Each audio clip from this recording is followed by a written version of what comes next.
What's happening, everybody? So I know this is a live video, and we're going to do some question and answer a little bit later on in the video.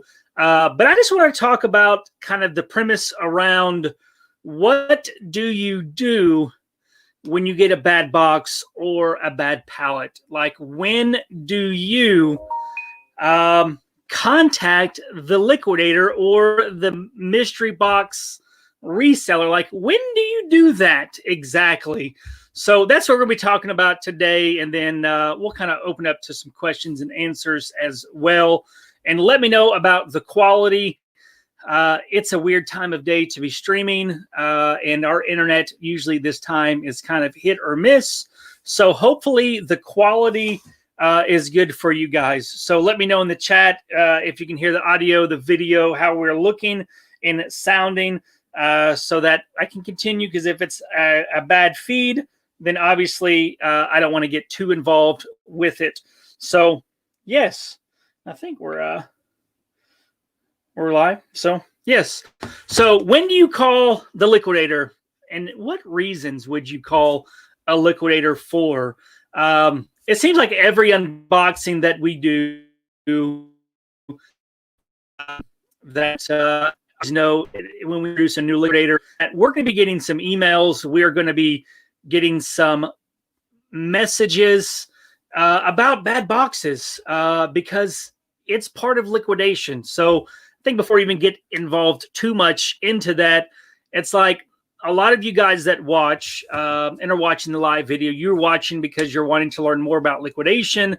You're desiring to go further, to make extra money. And some of you may be new. I know a lot of people have gotten into liquidation recently because of the pandemic, because of out of work, what have you. You've got extra money. You're wanting to put it to use. So you look on YouTube, you find videos, you find our channel, other people's channels, and you're like, I want to try this.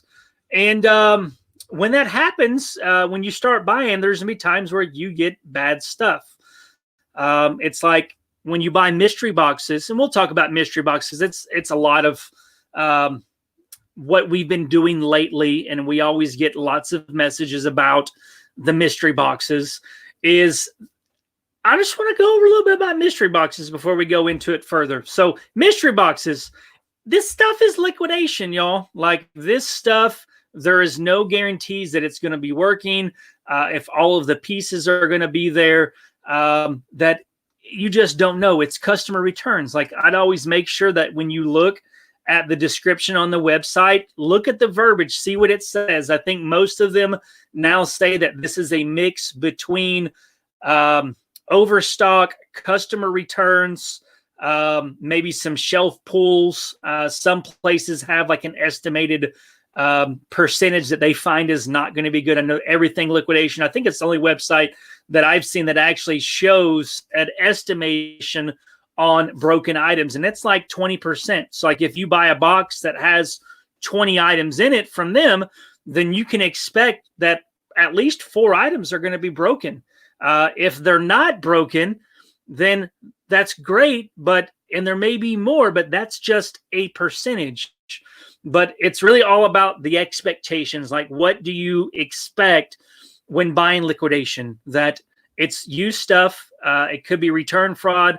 It could be just, the different things in returns is that sometimes people buy it, it's the wrong color, they don't write it, they didn't like it, they had buyer's remorse, it wasn't comfortable, it didn't fit right, they couldn't figure out how to hook up the headphones to their phone, so they returned it. Like, most of these things come from Amazon, and Amazon has a very liberal return policy. Like, you can return anything to Amazon you want for whatever reason you want, and they're going to accept it, and that's just part of it.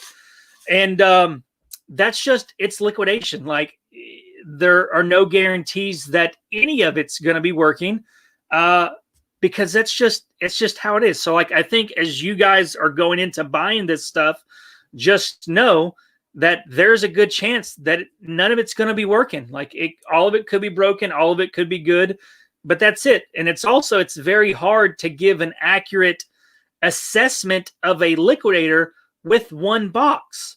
Like, the way things that go is that you they randomly pull stuff out of pallets that are probably 4 to 6 feet high. And it's all picked at random, that it could all be good. It could be bad. You just never know. So with that being said, is like, just expect that stuff is not going to be working, right? You can't get mad at the liquidator for you're buying stuff and the box just isn't good. It happens. But just know that if you buy many boxes over a period of time, chances are you're going to be good. I mean, if like Anna says that they bought a box, I don't know where they bought it from, but they said everything was broken. You know, I don't know where it's from. Maybe you can put it in the chat box where you purchased that from. I know I've never purchased from anywhere before and everything in the box broken. I've purchased boxes where everything was used and the customer returns stuff, but not everything was broken. So when would you call a liquidator? Well, I think there's a couple reasons where you could call a liquidator, and you could file a claim or a dispute, or you have grounds to complain to them about a bad box. Like, for one, it's not the liquidator's responsibility to make sure that you're going to make on the box. Do they want you to make money? Of course they do, because they want you to come back and buy more. So they're not purposely going to give you bad boxes. Do they give bad boxes? Yes. I feel like recently with a lot of these, the new liquidators, especially the ones that we've been trying out and that we have been given videos for, is that these places are getting extremely overwhelmed. We've had one place, for instance, they actually asked us to not send business to them for a while because they were so behind, they were so backed up that they couldn't keep up with the orders. Right? I know people have been trying to buy from King Kong for, I don't know, I guess the first video that we did went up like 8 or 9 days ago, and they've been sold out ever since because they weren't expecting the amount of business that they got from a video that we did, and they've been out. Like, I think when we throw that into this situation and knowing that these places are extremely busy, that you know, when you're busy, I don't care who you are, the busier you are, the less you're able to pay attention to what you're doing, and mistakes do happen, right? And it's part of any business, is that the busier you are, the more mistakes happen. So what I feel like, and, you know, Jessica and I, we did a blog post. She did a blog. She kind of asked me about it. It's on our website. I don't even know if y'all knew that we had a blog. But there's 2 different blogs. One, it's going to be the reseller blog, and there's one that's kind of a lifestyle blog. I'll put a link down in the description to that. But it's just thefamilyflips.com. You hit the little 3 horizontal menu bar, and it takes you to our blog, which is where you'll find a blog post that Jessica just wrote, I guess probably last week sometime, about when to call your liquidator. She's much more eloquent than I am. But I just want to kind of give a video to the blog that she wrote, which will probably be a lot of the Monday videos that we do. I do plan on doing a lot more videos on Mondays, live videos, to kind of talk some strategy, more specific things, answer questions that we can't get to on Thursday. So say you order a box from a liquidator and it's supposed to have 20 to 30 items, and you only get, yep, Jessica's here in the chat, and say you only get 20 items, right? That is within the realm of the amount of items that you should get. What if you only get 15? Should you contact the liquidator when you only have 15 items in the box and they're supposed to come with 20? Yes, I would. At the same time, like, maybe look at, was it because the items were big? You know, if the box that you had, it had 15 items in it, it was supposed to have 20. Was it filled up to the brim? You know, how many items did it have in it that were huge? Or was there space missing in the box? You know, because if it's full, then, you know, maybe they could have been more strategic in making sure that you didn't have so many big items to make sure that you got 20 items. You know, that may be a situation where I do contact the liquidator, because they do say, hey, you're supposed to get 20 to 30 items, but I only got 15. That's 25% less items than what I'm supposed to get. Like, I probably would contact the manufacturer or the liquidator. There is a box that we got recently. We didn't do an unboxing for, and there is supposed to have $1,000 in retail value in the box. And I'm thinking, retail, they didn't use MSRP. So I'm thinking, okay, maybe $1,000 in retail value. But we got the box, and there wasn't $1,000 retail in there. There maybe if you consider everything was brand new, but it wasn't brand new. That there was a lot of returns in there. There was like some boxes that had some goop on the boxes that it didn't affect the item inside, but it did affect the item. But the boxes were still damaged to where we couldn't sell it as new. So when I actually unboxed it and I calculate up the retail value, it was only $700. And I'm like, okay, and so I reached out and I was like, I'm confused. You said there's supposed to be $1,000 retail in here. And I get it, that stuff, $700 retail. And I'm like, but also these were damaged. There's scoop on the boxes that should not have been there. That these clearly were not brand new items. So that when you put them in there and you design these boxes and said there's $1,000 retail, why didn't you take into account the condition of the boxes? Because you're given like a false premise, a false hope to us as buyers that $1,000 retail, we should expect, especially these smaller boxes. So I reached out to them, and they're investigating. Evidently, the employee who boxed them up didn't pay careful attention, because the owner did not know about the damaged boxes, or else they would have said something. So I didn't ask for a credit or anything, because I've got a lasting relationship with this person. But I did put it out there. I'm like, if I got this box, then other people are too. I've had, people recently reach out and they're like, I got a box. It only had 13 items in it. Supposed to have 20. Those are things I would probably reach out. Should you expect a full credit or a full box? No. But if you've got 25% less items than what you're supposed to, in my opinion, I would hope to get a 25% refund back for that thing, or a 25% discount on a box moving forward. Those are times that I would probably ask for a refund. If you buy a pallet and say it's supposed to be overstock items, but then you get it and you realize that it's all customer returns, that's something that I would reach out to the liquidator for and ask them what's going on. Are they liable for giving you a refund? No. They don't have to do anything for you. But if they are interested in building a long-term relationship with you, they are more likely going to work with you on that situation. If they don't, then I would move on, and I wouldn't buy from them ever again if they're not willing to help you out. And I'm not don't be nitpicky. If you're buying unexpected returns, just know that it's not the liquidator's responsibility to make sure that all the items that you get work. They're just supposed to make sure that the items that on the pallet are there. That's it. They don't have time to test these items. Some places do test. I know there are pallets and such that you can get from direct liquidation that come tested, that those lots are actually have a warranty for 30 or 60 days after your purchase date, but not every place has that. So making sure that the condition of the pallet or the box that you are buying before you buy it.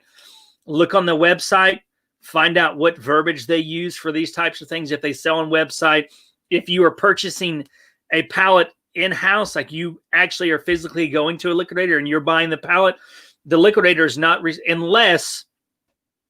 unless, like I said just a minute ago, you think you're buying a shelf pull pallet but then you get it and it's all customer returns. That's different because you were sold something different than what you agreed to purchase. That's a good reason. But if you go and you pick out a pallet of customer returns and then you get it back and then you realize like all the stuff is broken, it's like that episode of Extreme Unboxing that Jessica and I did. Sorry, I'm a little thirsty. Where we bought that pallet of tools, that the vast majority of the tools in that pallet were broken. It wasn't the liquidator's responsibility to test the items. They put in the description, this is unmanifested returns. You know, and when you buy that, just know that there's a chance that you're going to lose everything or everything could be good. And I think that's why, you know, Jessica and I, we only bought certain pallets for a long time because we knew what to expect. That we knew that, like when we were buying the big 8-foot Amazon medium box pallets, which you can't really find those anymore, we knew that there was a, you know, 20%, you know, 15 to 20% of the items that we got off those pallets were going to be broken. And there'd be like, you know, 60% that were new open box and like 20% that had been opened up and had been used somewhat. But we knew that and we expected it. So that's why we kept purchasing more. A situation where back in, I think it was July, I'm not going to name the company, but we did a video about it. We did, I think, 3 unboxing videos for them, but we didn't hardly make any money on any of the pallets. But we went there, we asked them about what their process was. You know, they said that the person that they purchased from did remove some items, but it wasn't very many items, that we should still expect to get some very profitable items off of the pallet. But when we started unboxing the pallets, we soon realized that every item that was over $100 had been removed from the pallets. And I kept pressing. I kept asking them after every time that we unboxed a pallet, I'm like, can you please explain to me what the process is that your person uses? And then finally, they admitted to me that their supplier, whom they get it from, that they go through the merchandise, they pull out every item that's over $100 that they can easily ship on their eBay store. And I'm like, that's not what you told us. You told us, like, I've got the video to prove, because you said it on video, that you said that there would still be items over $100 on the pallet, that there would still be profitable items on the pallet. But now you're telling me something different. I'm like, I want my money back. And thankfully, I don't know if it's because we do YouTube or they're just really trying to make it right. I don't know. That would be an assumption either way, because I didn't ask, are you giving us our money back because we are on YouTube? Or are you giving this money back because you're trying to do the right thing? But I asked them, like, I think at this point in time, we deserve our money back because you lied to me. Had you told me this when we were there talking to you, I never would have bought these pallets. So they gave us our money back. And there's been a few other times where we've filed claims. I remember with B Stock, we filed a claim for a smaller lot of items that we had purchased, and that was because they were they were an inspected lot, that they were all determined to be working items. But then once we got them, we found some items were not working, that they had not been described accurately. So they did process a refund for us. But that's it. When it comes to buying mystery boxes, just know that there are no guarantees that that box is going to have anything working in it. At some point in time, I don't care which mystery box place you purchase from, you're going to get a bad box. It's just the way it goes. There's just so many items out there that could be broken, that look like they're good, that you never know. I mean, there's still items that we sell that we don't test every single electronic item, because some, like, it's hard to do. So like, we sell it in good faith. We inspect it the best we can and we grade it cosmetically, but there's some items that we can't test. And the customer gets like, this is not working, like, all right, well, we sold you a non-working item. Like, we're going to refund you for it. So I think it's just it. So we'll go ahead and open up to some questions. If you guys have any questions, you have any comments about any of this that's going on, you've got questions about other stuff. But I think as you guys buy liquidation, you need to have a proper perspective that there's no guarantees that these items that you buy are going to be working. They're just, you can't, it's not the liquidator's responsibility to buy or to make sure that you are going to make money. That I think if you removed the emotion from it, I feel like a lot of times people who start to, because I fight it too, so that's why I'm speaking about it, is when you buy these boxes, you buy one for the you make money, but two, it's a rush. When you unbox stuff and you're opening up and you're looking at prices to see how much something's worth, like that's a rush. Like you get that dopamine release. You're like, heck yeah, this is exciting. I'm going to make some money. So when you buy boxes, you're expecting to have that dopamine release. But when you don't, when you get a box that's not good, right, then you're like, like I didn't get that dopamine release. So unless you think about that, then you're like, I'm not like, I didn't get that release and I don't know why. Like, I'm not even realizing I didn't get that release. And now I'm upset because I didn't get those items. And on top of that, when you don't get those good items, then we start being overly critical of the rest of the items. And we start to find everything that's wrong with it. And we have this idea or mind, we overlook that there are items in there that are going to make us some money, but because we're already upset, we're not looking at the good, we're looking at the bad, we're looking to fault find. So I hope that explains some stuff to you. Just we gotta learn to buy emotion free. We got to buy it like an accountant, knowing that some of these things are going to be broken. Now I know like some people have reached out, like Michael, he reached out over the weekend asking what to do in a situation because there was a liquidator that they haven't reached out to him. And like he's emailed them, he's now messaged them on Facebook, and they have not, they haven't replied back to them. And I know that's not good for business. Like I think anybody, you should, reach out and stuff. So,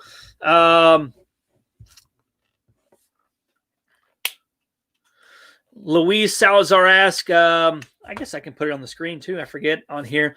Give us newbies a couple of liquidators that consistently have boxes in stock. I've seen quite a few that are out of stock. And I think people are out of stock right now. Like, there's only one place that I know that consistently has boxes every time, and that's Market Street Mystery Boxes. We've unboxed 5 from them, or we've purchased, because we haven't unboxed all of them.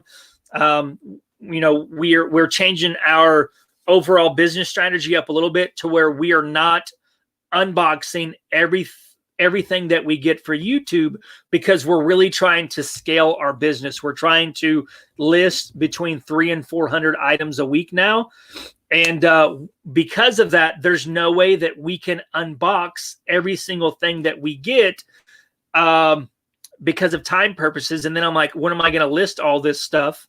So that's that.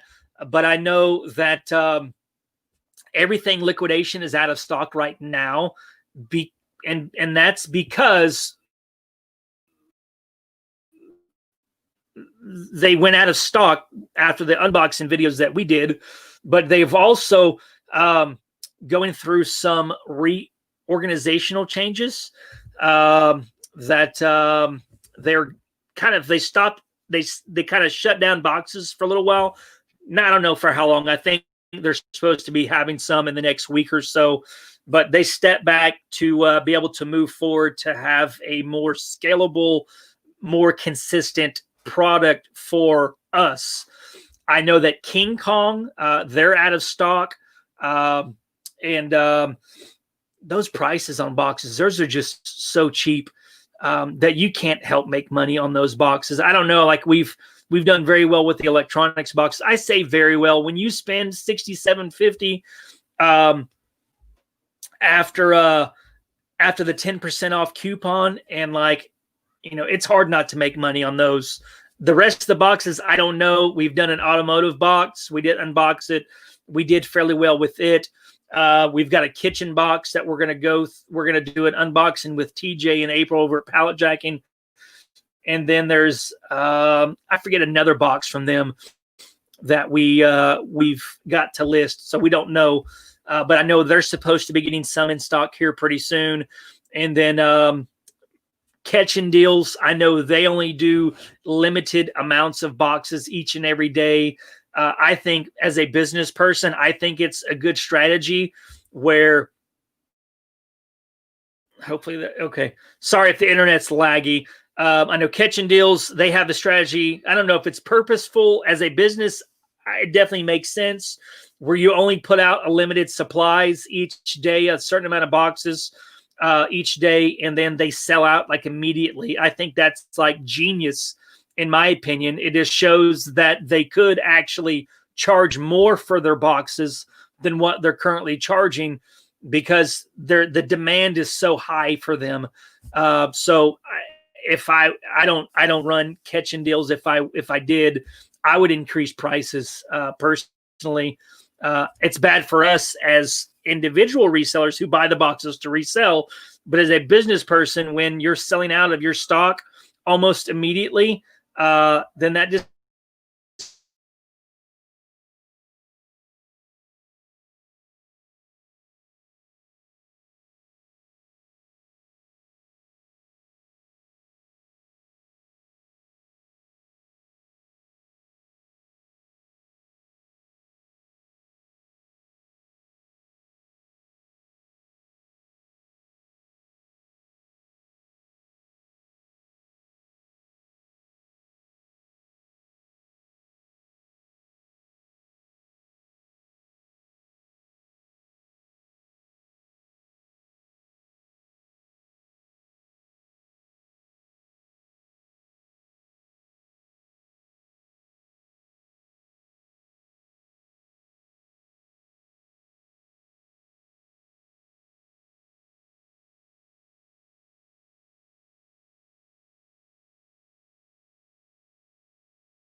all right. So I don't know. I'm back. Sorry if I lost some people. I went ahead and connected to my Wi-Fi on my cell phone. So that's that. Let me see if I didn't touch any buttons today. That was the Wi-Fi. The Wi-Fi went off. And let me see if there's any other questions up here that I missed. And I think there was one that I wanted to. Sharon asked, does the pallet company who you buy ever take all the good stuff out, etc.? Not that I know of. I know the company that we purchase our pallets from now is Market Street Liquidation in Springfield, Missouri. They don't ship. So if you want a pallet, you have to physically go there to get pallets. But I don't believe that they do.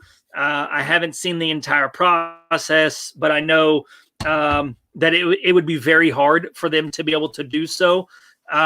So I don't know. I know a lot of companies that do. It's really kind of hard to know which companies do and don't, and you can't really ask the companies because they're going to tell you no, but then you're almost instantly going to, affect the relationship negatively when you say, hey, do you cherry pick?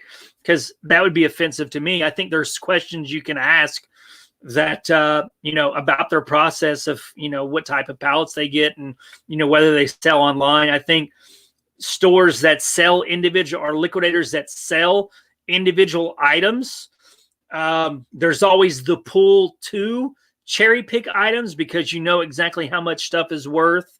And it would be, not everyone does. Not every liquidation company that sells individual items, either in their store, in their Facebook group, or on eBay, not everyone cherry picks.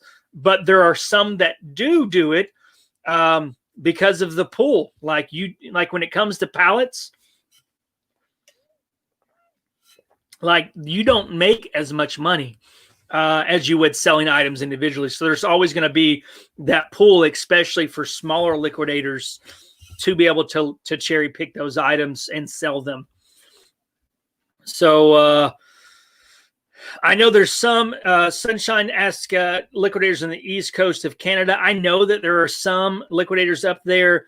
You may get in the Liquidation Group Facebook group. They may know some, but I think also there are some that are on B Stock, one of the B Stock websites that do sell in Canada. I just don't know if it's East Coast or West Coast or North or South. So let's look in. I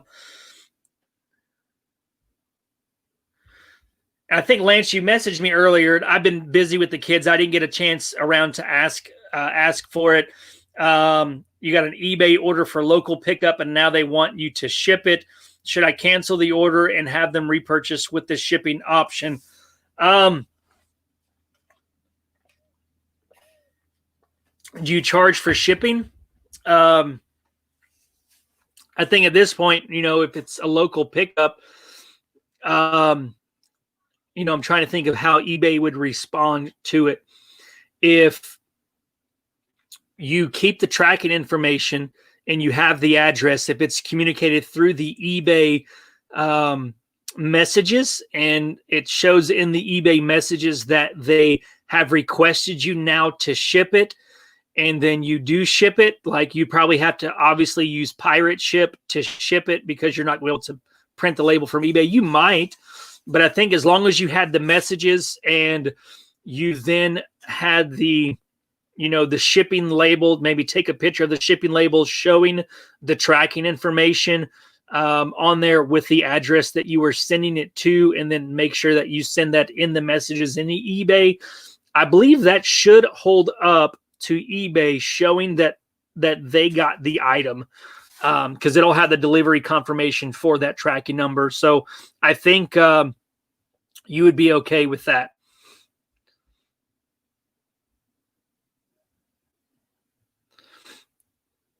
All right, so going down. Yeah, I didn't touch the button, Jessica. It wasn't me. I didn't do it this time. The other day, yes, definitely. I did it twice, but not today. Michael says there's a place in Kentucky, a pallet store, and for sure they cherry pick and put those items up for auction. And yeah, a lot of people do it, unfortunately. And it's kind of hard. And here's the deal about cherry picking, in my opinion. If they are selling the pallets as raw, meaning that they haven't been gone through and uninspected, then I would say that, and for sure they're doing it, then obviously I wouldn't buy from them.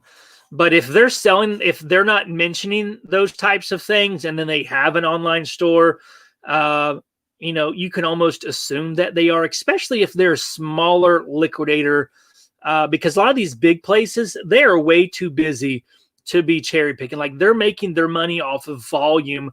And that's really how you have to do it in liquidation, selling pallets or truckloads, is by doing it by the volume, unless you plan on having a huge facility and breaking all the pallets down and then selling those items individually. So yes, but people do it, Michael. It sucks. And then sometimes it's not even them that cherry pick. It's the person that they're buying from. Like the person that we bought those pallets from here in Arkansas, they weren't going through the pallets, but their supplier for those pallets was. And then, sometimes they don't even know. They don't even know that the pallets are cherry picked. And that's the thing. It's like people who operate bin stores, especially a lot of the larger ones, what they do is they'll buy a truckload. They're called high piece count truckloads, not high piece count, but high piece count. There's a difference. They'll buy these high piece count truckloads and they'll put it in their bins, right? And then, you go on Fridays, they're this price, Saturdays this price, Sundays this price, Mondays this price. They keep going down in prices. And then come Tuesday, they empty out the bins so that they can get new stuff come Friday again. Well, what do you think they're doing with that stuff that they're pulling out of the bins, right?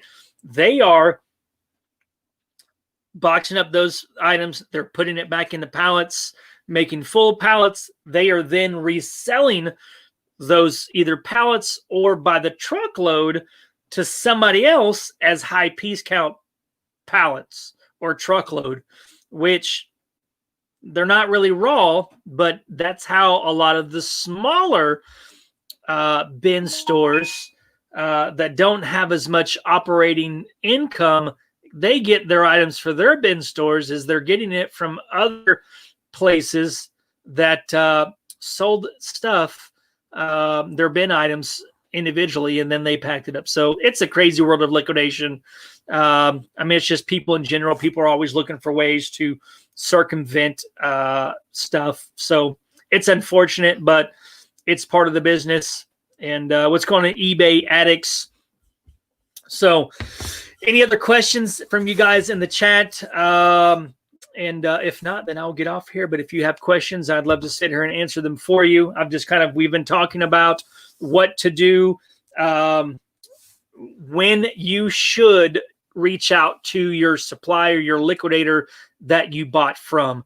So there is a blog that I will put down in the link section, but it's just thefamilyflips.com. There's a blog that Jessica writes very well.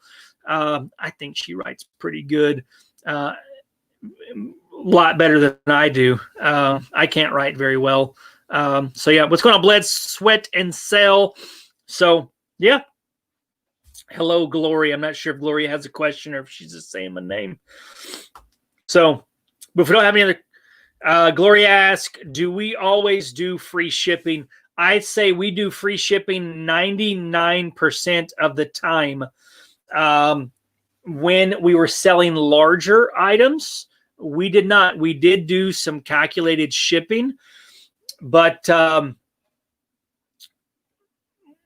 the most part, most of the items that we strategically source now can easily be shipped either first class mail, meaning they weigh 16 ounces or less, or they're smaller to where we can easily ship them in a smaller priority mail box or a FedEx box and ship them for like $10 to $12. But when we do buy items that it's kind of not profitable to ship, that's when we decide to sell those items locally so that we're able to make more money. But most of the time we do free shipping. I know there's lots of different expert opinions about free shipping. Should you charge for shipping? Should you not charge for shipping? It's just each individual has to make a decision based off of what they feel is right, and then own the decision, and then deal with whatever consequences may happen as a result of that decision. And Blood Sweat says there's tougher to get pallets the first of the year. It is. It's always tougher to get pallets the first of the year. You always got to be careful because of the holiday rush and people returning stuff. So that is that. Luis asked, have my sales slowed down lately? They haven't really slowed down, but our promoted listings, I spoke with eBay last week. I was led to believe that there is a technical issue with promoted listings, but from the people that I talked to today, I was lied to by somebody at one of the eBay call centers that there is not an eBay technical issue in relation to promoted listings. But all I know is that since December the 7th, our promoted listing impressions are down probably 500%, meaning that we were getting around 50 to 60,000 impressions per day from promoted listings. But now we're only getting 8 to 6,000 impressions per day from promoted listings, meaning that we are not selling as many items from promoted listings, but we're still getting sales. I think today I shipped out 56 items that were sold Friday, Saturday, and Sunday. It was close to $2,000, but we still are selling items. I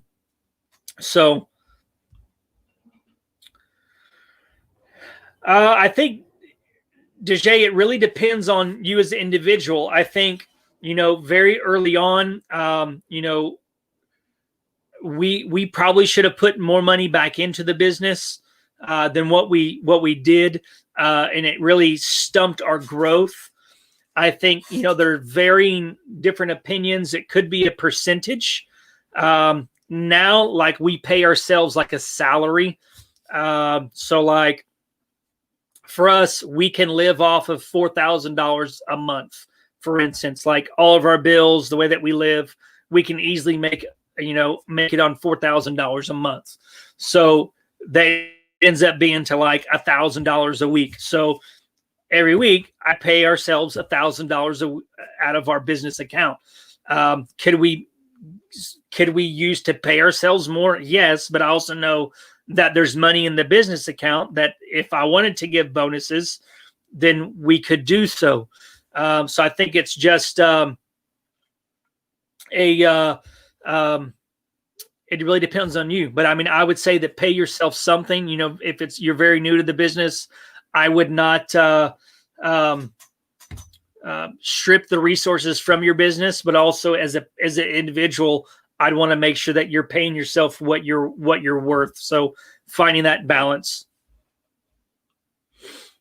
And I know Luis and Brandon kind of have varying some of the same thoughts. Luis says that they have heard that promoted listings don't make much of a difference. In the 3 years that I've used promoted listings, I don't find that to be the case. We sell anywhere from 30 to 40% normally of our items from promoted listings. Will those items sell at some point in time? Probably so, but how long will it end up taking? For me, I'm perfectly fine with paying a 5% promoted listing fee because you only pay when the item sells. So for a $100 item, I'm okay with paying eBay $5 to put my items in preferred search results in the search field. There are certain positions in the search field that whenever you're browsing eBay, you'll always notice that promoted listings that'll show up. I forget the exact verbiage, but it will show on there if it's a promoted listing or not. And I found there's great success, especially on the weekends, that we sell a lot more items from promoted listings on the weekends than we do during the week, because people are usually busy shopping on the weekends. That nobody wants to, when I shop on eBay, I don't want, or even on Amazon, you usually buy things from the first or the second page. You're not going to go to the third, fourth, fifth, sixth, or seventh page of items. Now, granted, if you're selling a unique item that not a lot of people have, then you may not have to use promoted listings. But if you're buying liquidation, you're buying mystery boxes where you're getting a whole lot of headphones, you're getting a lot of the same items that everybody else is getting, then a good way that you can help get your product noticed is to use promoted listings so that it gets put higher in the search results. Especially now that I've been doing more listings. I think last week, we and I both listed because we're increasing our listing goal, that I knew every person on eBay. I'm like, yeah, they're buying mystery boxes and they're buying it from this place, because you look on active listings, you're looking for items that we do to sell similar. There's lots of those items out there. And I'm like, the only way that I'm going to be able to sell these is if I have better pictures, I'm priced more aggressive, or my item is getting shown to people faster in the search results, meaning the first or second page, because people aren't going to scroll all the way down to the bottom. So hello, K unboxing mystery boxes. And then Brandon says, you live in Montana and shipping from 99% of the places is very expensive. It would be insane to buy a truckload to save on shipping per pallet. No, I mean, it would save you a lot more money. I think it's one of the negative geographic things. I mean, I think a lot of people have very good geographic locations. Like, your location is a huge plus to you. It's a huge advantage to you. People are able to go pick up pallets or a whole truckload. That's a huge geographic advantage. When you live in states like Montana and Arkansas, granted, it costs you a lot more to have shipped, but there's also not places locally that sell pallets. The same thing here in Arkansas, like the closest place that sells pallets that we would buy from is like 3.5 hours away. So it's not really a geographic advantage for us to live where we are, but a geographic advantage to us is if we ever wanted to own a warehouse or rent a warehouse, it's cheaper here than a lot of other places. To have employees, it's cheaper here in Arkansas than it is in other places. So there are geographic advantages on lots of different and disadvantages on lots of different things depending on you where. But yeah, I don't think it'd be a bad idea, Brandon, to save to buy a truckload as long as you have the space and you have the as long as you have the space and the revenue to be able to support it, then I would say do it. And then Sunshine, she says, never use promoted listings and you're always usually near the top. And I think but you sell, I think, very unique items, like I forget, some antique items. I forget what it is. So then Clint asked, with regards to product types after the holiday return rush, what trends do you typically see? As far as items in return pallets or items to sell, if you could clarify that, let me know. So I'd love to answer the question. Yeah, scouting collectibles. And for you, it wouldn't make sense to use promoted listings because there's no real advantage to it. But like this microphone here, I mean, there's like, thousands of items. Like there's hundreds of thousands of microphones listed on eBay. Like, and there's probably 25 of this exact microphone on eBay that I need to get noticed. So I'm going to promote my listings. So Clint asked either.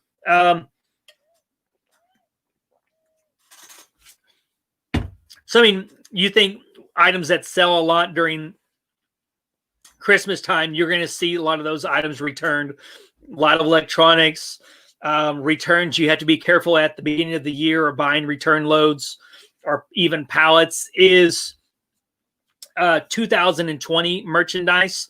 I know that when we purchased a truckload in January of 2018, we got probably 2 pallets of assorted calendars from 2017, planners from 2017, a lot of those items. So you have to be careful when buying them around the beginning of the year to not buy those because you'll get a lot of stuff that you can't really sell. But then, one thing that we try to do, Clint, is in regards to strategic sourcing is right now we're buying a lot of items that people need. Now we're buying a lot of like sporting goods items. People usually buy all year round, depending on what type of sporting item it is. Automotive items, people usually buy year round because you always need to, get a replacement part. You need to fix your car, what have you. Those items sell year round. You look at, we're buying a lot of health and beauty products like vitamins, makeup stuff, a lot of that stuff that sells year round. Those are items that people need. So that's what we're focusing on, is trying to buy items that people need. So we're focusing heavily on those items right now. It's kind of crazy. We had bought an 888 lots last week. I don't know when we bought it. Timing doesn't really matter, but I got several of the items listed. I guess Friday night I listed a bunch of items, and there was this one particular supplement for men of my age, get a little extra testosterone in your diet. Cause the more in the middle you get and the older you get, the more estrogen you get, and the more estrogen you get, that produces more estrogen, but you need testosterone. So if you're like, in your 40s, late 30s or older, and you've got a little cushion in the midsection and you find yourself very tired, lethargic, lacking motivation, kind of moody at times, you might need some testosterone in your diet. But we got some of those, and they sold like hotcakes. Like we sold, I don't know, $300 or $400 worth over the weekend. And I was like, heck yeah. So like, I'm like, I need to reach out to a supplier somewhere and try and get these because they sold very, very fast. So what is going on, Tommy? I clicked on the wrong one. So Tommy. And Luis says, does HBA do better after the new year? You know, HBA is one of those things, it sells year round. Like you're not going to have those months where it's like massive amounts of sales. Like what we try to do with liquidation is we try to get a balance of items so that we can have sales throughout the entire year. That yes, during the holidays, toys, electronics, brand new clothing, it all sells very, very well. But after the holidays, like not as many people are buying electronics because you think of all the electronic gadgets, chargers and headphones that they still sell throughout the rest of the year, but not as much as they do during the fourth quarter. So we like to balance those want items with need items so that we get sales, consistent sales every day. And I think that's the biggest thing is in order to build a big positive cash flow in reselling, and I'll talk specifically about liquidation, is making sure that you do have a well-rounded store so that you get daily sales so that your cash flow is being added to daily instead of going 3 or 4 days without sales, and then you get a sale and because you're 50 minutes late. Yes. So we talked about that the first 30 minutes in it to flip it. And so we did talk about it. There's a blog post that'll be in the description that you can read also, or you can go back and you can watch the first 20, 25 minutes of this video. So, but yes, you might need it. If you are, maybe I should get a brand deal with one of these testosterone companies. Get me a little affiliate marketing, get a link. So, yeah. Yep, and that's what you want, Brandon, is to help smooth out and add consistency. And I think it's really, I can only speak for the Facebook reselling community, but you tend to see during certain times of year, people are always complaining about, I'm not getting any sales. I'm not getting any sales. I'm not getting any sales. Well, if that's you, if you're going through periods of time where you're not getting any sales, well, one, it could be the items that you're sourcing. It could be maybe your items, your pictures are not very good. Maybe the descriptions are not very good. Maybe they're not priced right. Maybe if it's an item that's listed for so long that it does fall out of favor with the algorithm, with the eBay algorithm, to where the algorithm, I think some people believe after 60 days that if your item hasn't sold after 60 days and it's an individual item, that it kind of loses favor with the algorithm to where it no longer shows your item to people because it's been on there for 60 days and nobody's bought it yet. So why would they continue to show your item to people when it's never sold to begin with? So that may be part of it. Maybe if you have inventory that's been listed more than 60 days and you go back and look at it, okay, can I look at the price? Is it priced right? How are the pictures? Is it described right? Does it have all of the eBay required fields in there? Because that's changing. It's getting more, they want more fields in there to be automatically entered in. But then to get back, I was a rabbit trail. But then to get back to it, like if you're the person complaining about sales, you look at those things, but also look at the items that you're not carrying. Ask people who are making sales, say, hey, what's your store? Can I get your store ID? What items are you selling? What categories of items are you selling? So that next year, when you're heading into that time, like you call it the summer slowdown, where people believe the months, January or June, July, August, that clothing isn't huge sellers. Well, but there are big sellers in those months because people are still buying stuff. So finding what items are selling during those times so that next year you can leave detailed notes to yourself to say, hey, Brandon, of the month of May, you realized last year you didn't have a lot of sales because you had a lot of clothing. I don't know what you sell in your store. I'm just using an example, but I didn't sell anything June, July, and August. But I talked to Frederick, and Frederick, he had a lot of sales, and he sold these categories during that time. So the months leading up to those months, you can start sourcing those items and get them listed in your store so that they are available for sale when that time period starts, so that you can have sales. I think we all have to have that attitude and mentality where we're sourcing a year in advance. And I'm not saying that you buy a year in advance, but I'm saying that you have a plan for certain months that you're going to start buying these specific things. Like I'm leaving detailed notes now so that next holiday season, I have more of certain items. So that way, come August next year, I'm starting to purchase those. I'm getting enough, or as I'm sourcing throughout the year, and I see those items at a good price, I can buy them and then get ready to list them when the appropriate time comes. So I think if we look at the business that way, we'll have more future success. We'll set up our future selves better instead of leaving our future selves out into the dry to like not do anything and just react to the situation that we have at that time. So what's going on, KPM flips? And so yes. And Michael says, if you do end a listing,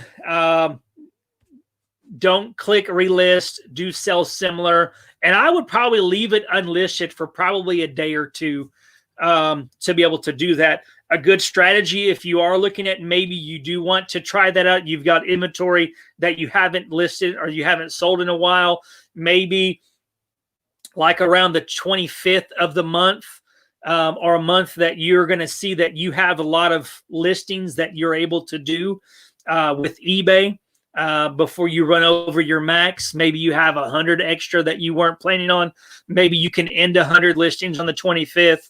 And then come the 28th, you can just select those 100 listings, sell similar, make sure that your pictures are good, your descriptions are good, and what have you, and then reintroduce it to the algorithm, and maybe that will spark some new sales. So we do that. We kind of do that now, but I do it by moving items from one store to another. Like we have multiple eBay stores. Whenever there are items that are not selling well, they haven't sold for a while, I will cross-list them all to another eBay store. I use an app called 3D Sellers where you can list from one eBay store to another store relatively painless in a matter of minutes. Then it kind of does the same thing versus ending and then selling similar, but you're just doing it to another store. So sometimes it's a good way to build up another store's account so that if you ever get in a situation with that store, then you have a backup account to be able to continue. So better late than never. So, but we're right at an hour. I got to get ready to go to CrossFit here in a little while. I think we got to leave in like 20, 30 minutes. And Brandon's asking, have I purchased Lowe's or Home Depot pallets before? If so, were they successful and you doubled your money? I have not purchased either one of those before. And I've looked at it, but I've heard lots of bad things about both of them. Some people say Lowe's is horrible. Some people say Home Depot is horrible. I don't know what to believe, but I know that people are buying them and a lot of people are making money, especially when you can buy a whole truckload for like $2,000. If you work hard, it's kind of hard to buy a whole truck for $2,000 and not make some money. But never pallets. I never bought I've seen some and they did not look interesting for the price. You know, especially when you can buy 24 pallets or 20 pallets for $2,000, and then you've got liquidators selling those pallets for like $300 and $400. It's a bit much. They're marking up the prices a lot. So, but I know lots of people have. Sorry, I couldn't give you any specific advice on those. I just never purchased them before. But if there are no further questions, I'm going to jump off of here, and I hope that you found this useful. If you jumped on expecting to hear about when to contact a liquidator about something that you purchased, and all you heard about was testosterone, then jump to the beginning of the video after this goes live on YouTube, or you can read the blog post that I will share down in the description. And I guess that's it. Appreciate y'all hanging out with me today. Thank you, Tom. Have a good day. See you on Thursday. And I believe I will be doing these on Thursdays, or not on Thursdays, on Mondays, probably around 2:30, 3 o'clock. So yeah, so stay tuned. And until next time, peace.